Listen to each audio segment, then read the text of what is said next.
Скорбная новость в этот пасхальный период пришла из Ватикана. В светлый понедельник, 21 апреля, ушел из жизни Папа Римский Франциск.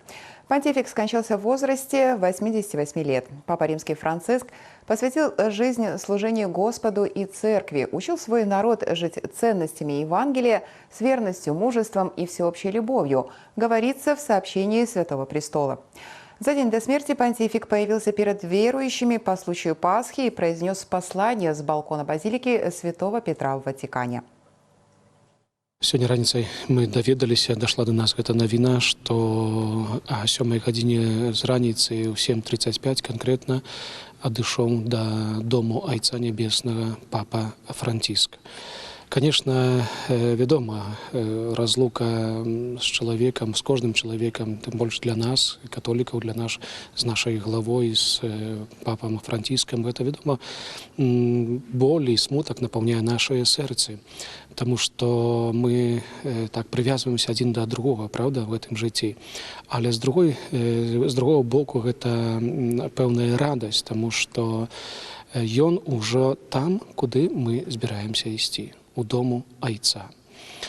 Кожны з нас, святароў, правазглашае Евангелие, і кожны з нас, святароў, прыгатаўлюе кожнага чалавека да гэтай хвіліны. Вядома, смутак у сэрцы ёсць, але таксама, як мы бачым смерць папы Францішка, пэўным сэнсе гэта вялікая ласка ад Бога адысці да дому Айца менавіта ў свята Пасхі.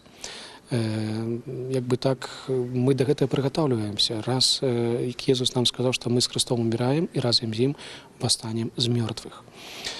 Конечно, боль напаўняе нашы сэрцы.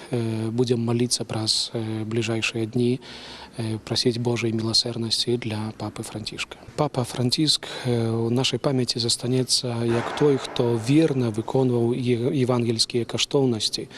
І ён усіх прызываў, каб былі прасцейшыя, каб былі добрыя. Так як мы ведаем з яго пантыфікату, ён вельмі быў затрасканы за ўсімі беднымі. На першым месцы заўсёды яго стаялі бедныя. І пагэтаму мы вельмі удзячныя яму за гэты прыклад праўдзіва хрысціянскага жыцця.